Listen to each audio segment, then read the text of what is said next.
আর হরে কৃষ্ণ, রাধে রাধে। আমি আমার ছাদ বাগানও আইছি।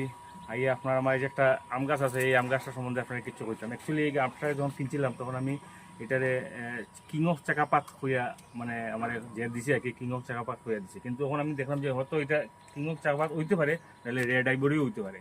গত বছর এই গাছ থেকে 2টা আম ধরছিল, আর এই বছর 2টা আম ধরার গিয়ে এই জায়গা, এই দেখুন এই জায়গাটা থাকিয়া মানে 2টা আম ধরছে বড় বড় ধরে, এই জায়গা কিন্তু ভাঙ্গি গেছিল গাছটা। ভাঙার পরে তারপরে এই জায়গা থেকে আরও 4টা ডাল বার হয়েছে। এই বছরও সেম আরও 2টা আম ধরছে। আমি ওখানে দেখাইলাম আজকে আপনার আম দুটা, আর কতটুকু ওজন এটাও আমি দেখাইলাম একটু। এই দেখুন একটা আম, আপনারা তো দেখতে পারেন কত বড় রয়েছে। এদিকে দেখুন ভিতরে একটা আম আছে, এই দেখুন। আমি প্রথম ভিতরে আমটা আপনার ওজন করে দেখাইলাম।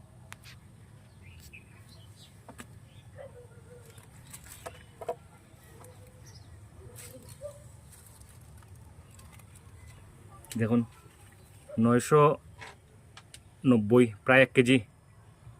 990 প্রায় 1 কেজি আমটা, বুঝছেন নি? এটা দেখুন একটা। তখন আমি আপনার এটা দেখাইলাম, যেটা এটার থেকে একটু বড়।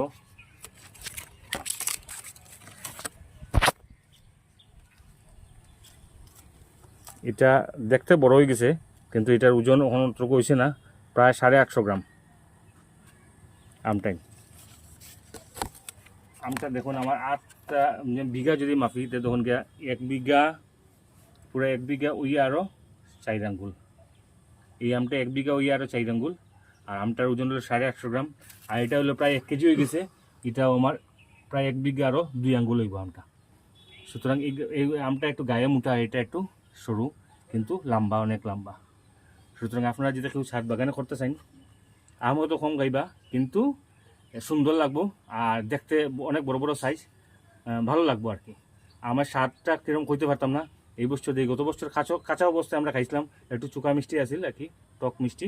এই বছর দেখি পুরা পাকার পরে ইচ্ছা করতাম, তো পুরা পাকার পরে খাইতাম। ভগবানে কিতা করবা, যদি আগে ফালাই দিন তো আর কিছু করার নেই। কিন্তু যদি পাকার পর আমটা যখন পাকবো, তখন আমরা খাইমু, খাওয়ার পরে আপনারা কইমু আর কি, ফিডব্যাক দিমু যে কীরকম মিষ্টি কি না। ধন্যবাদ। ভিডিওটা একটু যদি ভালো লাগে একটু লাইক করবা, শেয়ার করবা। ধন্যবাদ।